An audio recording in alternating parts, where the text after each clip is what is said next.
ये बड़े दुख के साथ हम कह रहे हैं, पहले 1 बच्चे, 2 बच्चे, 4, फिर 5 और अब 6 बच्चों की मौत। इससे ज्यादा हृदय विदारक क्या होगा, इससे ज्यादा शर्मसार और क्या होगा कि इतनी बड़ी लापरवाही की 6 बच्चों की जान चली गई और ये कहा जा रहा है कि मीटिंगें कर रहे हैं, लिस्ट बना रहे हैं, जर्जर ये हम उधर व्यवस्था कर रहे हैं। क्या ये व्यवस्था होती है सरकारी स्कूलों की? क्या इन बच्चों की जान की कोई कीमत नहीं है? इन ग्रामीण अंचल के जो बच्चे सरकारी स्कूलों में पढ़ते हैं, क्या इनकी जान की कोई कीमत है या नहीं है?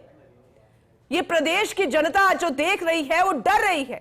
इसीलिए वो कहते हैं कि उनको सरकारी नौकरी तो भाती है, लेकिन जो सरकारी व्यवस्थाएं मिलती हैं वो नहीं पसंद आती है। सरकारी बस की हम बात कर ले, सरकारी स्कूल की बात कर ले, सरकारी अस्पताल की बात कर ले, सरकारी जो भी है, आखिर क्यों ऐसा होता है? जनप्रतिनिधि चुने जाते हैं, सरकार पर हमारा विश्वास गहरा कैसे होगा? सरकारी इन व्यवस्थाओं को दुरुस्त करने की कोशिशों को लेकर जनप्रतिनिधि बड़ी बड़ी बातें करते हैं और जो सरकार में है, सरकार के साथ अगर जुड़ जाता है कि ये सरकारी है, तो क्यों उसको ठीक नहीं किया जाता? ये हर एक उस पर निशान खड़ा करता है, हर एक उस पर क्वेश्चन मार्क खड़ा होता है जो सरकार में अभी फिलहाल है या प्रशासन है जिनके ऊपर यह जिम्मेदारी है।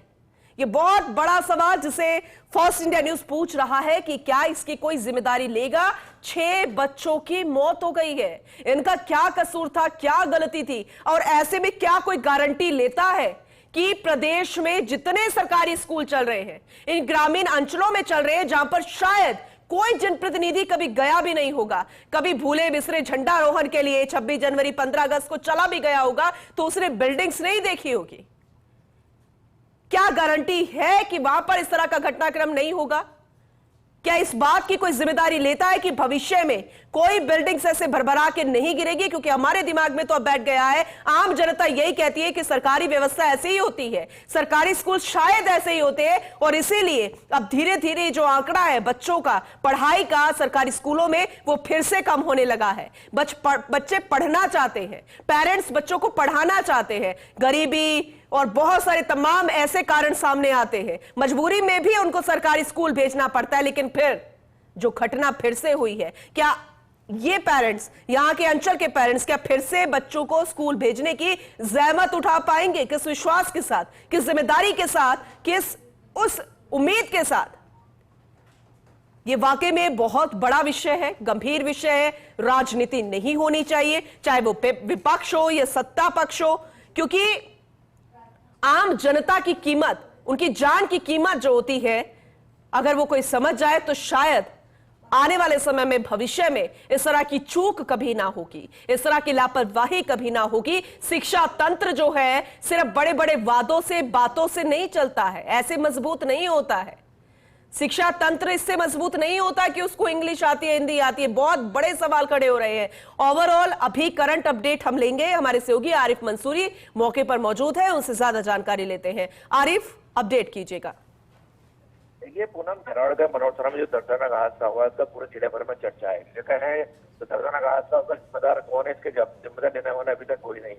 शिक्षा अधिकारी या प्रशासन के आला अधिकारी मौके पर पहुंचे, कलेक्टर मौके पर पहुंच के, एसपी मौके पर पहुंच के ग्रामीणों को समझाइश की जा रही है।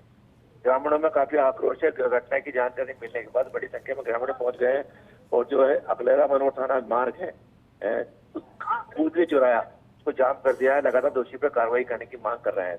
मौके पर अधिकारी पहुंचकर उनको समझाइश की जा रही है। साथ ही ग्रामीण को भी जिला कलेक्टर और एसपी समझाइश कर रहे हैं। जो आंकड़ा है बढ़कर लगभग 6 की सूचना मिलती है कि 6 बच्चों के इसमें मौत हो चुकी है और जो घायल है उनको जराड़ रेफर कर दिया। कुछ बच्चे जराड़ में पहुंच भी चुके हैं, कुछ बच्चों का इलाज कलाला के अस्पताल में किया जा रहा है। तो लगभग 30 बच्चे हैं जिनको मनोरमा से रेफर कर दिया गया है, जिनका इलाज जराड़ और अन्य अस्पताल में किया जाएगा। आधा दर्जन से अधिक बच्चे जराड़ पहुंच चुके, जिनका मौके पर पहुंच चुके हैं। और बात करें जराड़ में, मौके पर प्रशासनिक का सारा हमला मौजूद है। सांसद दुष्यंत सिंह खुद इस पूरे मामले को मॉनिटरिंग कर रहे हैं। साथ ही गोविंद आनीपुरी जो मनोर थाना के विधायक हैं वो पूरे मामलों को देख रहे हैं। स्थानीय जितने भी जनप्रतिनिधि मौके पर पहुंचकर घायलों को उनका इलाज के लिए पुख्ता मामलों को इंतजाम करने की बात करें। डॉक्टर की टीम जराड़ में मौके पर पहुंची है। लगातार जो घायल आ रहे हैं, बच्चे आ रहे हैं, उनको तुरंत प्रभाव से इलाज के लिए जहाँ भी उनको शिफ्ट किया जा रहा है तुरंत शिफ्ट किया जा रहा है। तो कह सकते हैं जराड़ में सारे जनप्रतिनिधि मौके पर मौजूद है। जिला प्रशासन का अधिकारी मौजूद है, एडीएम मौजूद है, एडिशनल एसपी मौजूद है।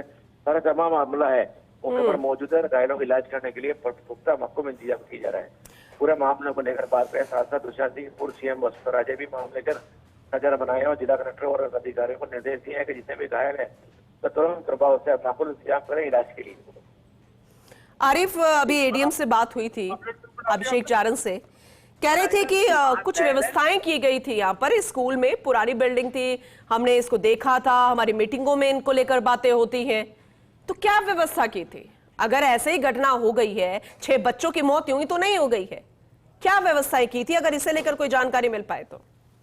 देखिए पूनम, ये जो बातें हैं हवा हवाई बातें कह सकते हैं, क्योंकि लगातार जो ग्रामीण है या अस्पताल पर क्या नाम इसका नाम स्कूल प्रशासन कई बार जंजर बिल्डिंगों की लेटर भिजवाया जाता है शिक्षा विभाग को, लेकिन बजट का रोना रोकर ये बात हमें टाल दी जाते हैं। लगभग जिले की बात करें, जिले में 2-3 दर्जन से अधिक बिल्डिंग के जर्जर हैं या दीवारें क्षतिग्रस्त हैं, किसी कमरा चोरा है, किसी का लेब में पानी आ रहा है, किसी के कई कारण हैं। कई बिल्डिंग तो ऐसी है जो कई दशकों पुरानी है, जिसमें बच्चे पढ़ रहे हैं, उनको जान का जोखिम में डाल के बच्चे पढ़ रहे हैं। माँ बाप चाहते हैं कि बच्चे इसको सरकारी स्कूल में पढ़े, अच्छी शिक्षा प्राप्त करके जो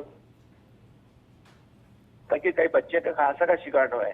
प्रशासन इस मामले पर कभी गंभीर नहीं रहा, ये कह सकते हैं। मामले को लेकर जिस तरह हादसा सामने आया, ये तो अभी हादसा सामने आया, 5-6 बच्चों की मौत हो चुकी है, लेकिन जिले में कई ऐसी बिल्डिंग है जो क्षतिग्रस्त होने की कगार पर है। या अब भगवान ना करे ऐसे कोई हादसा पेश आए, लेकिन जिले में कई बिल्डिंग ऐसी हैं तो जर्जर अवस्था में जिसमें बच्चे पढ़ रहे हैं। बच्चे के माँ बाप को ये खौफ रहता है कि कहीं कोई हादसा ना हो जाए। जब बच्चे स्कूल छोड़ने जाते हैं तो माँ बाप ये चाहते हैं कि बच्चा सकुशल वापस आए, लेकिन हादसा जितना गंभीर हादसा उतना प्रशासन के अधिकारी इतना गंभीर नहीं है जिस तरह होना चाहिए। बिल्कुल बिल्कुल, आपने बहुत अहम बातें की हैं और उसी को लेकर हम लगातार सवाल भी खड़े कर रहे हैं। आरिफ, इसी स्कूल के बारे में जरा बता दीजिए, क्योंकि आपने कहा कि हवाबाई बातें करते हैं, जाहिर सी बात है एडीएम से जब बात हुई थी। दूसरे इलाके की अब बात करें, प्रांगण की बात करें स्कूल की, ये तो बरामदा था, छत गिर गई। बाकी कक्षाएं, बाकी क्लासेस जो जहां चलती हैं उसके हालात, क्योंकि हमें अभी दीवारें भी नजर आ रही हैं स्कूल की, वो बहुत पुरानी और जर्जर अवस्था में है, तो जरा बताइएगा अब कोई कैसे अभिभावक स्कूल में वापस अपने बच्चे को भेजेगा? देखिए पूरे मामले की अगर बात करें ना, कुछ देर में जनसुनवाई के दौरान में ये मुद्दा उठा था। खुद जो विधायक गोविंद रानी उनको भी अस्पताल का नाम ग्रामीणों ने शिकायत दी थी कि हमारी स्कूल की बिल्डिंग में कई जगह दरार आ रही है, क्षतिग्रस्त होगी, उसके ठीक किया जाए। जानकारी हमें मिली है कि शिक्षा विभाग के द्वारा भी कई बार अवगत करा दिया गया प्रशासन स्कूल द्वारा कि बिल्डिंग में दर्जा हालत खराब है, इसको रिपेयर कराएं, लेकिन 1.5 महीने पहले भी इसकी शिकायत मिली, जो हमें जानकारी हमें मिल रही है। ऐसी कई बिल्डिंग है जो कभी हादसे का शिकार बन सकती है, तो बड़ा मामला है। इसे राजस्थान में सूर्य बनेगा 100%। जनौर जिले में ऐसी कई बिल्डिंग है जो कभी भी हादसे का शिकार हो सकती है। जब इसकी शिकायत 1.5-2 महीने पहले जब प्रशासन तौर पर या जन सुनवाई के दौरान सामने आई है, विधायक के दौरान मामले को लिया गया, संज्ञान लिया गया, उनके द्वारा भी बताया गया कि बिल्डिंग के जो मरम्मत काम किया जाए, लेकिन अभी तक किसी ने सुन नहीं ली और आज ये जो हादसा है सामने पेश आया है। जी पूरा बिल्कुल बिल्कुल, आपने सही कहा आरिफ। और पेरेंट्स अभी कुछ बोलने के अभी उस सिचुएशन में नहीं होंगे, हम उनके दुख का अंदाजा भी नहीं लगा सकते।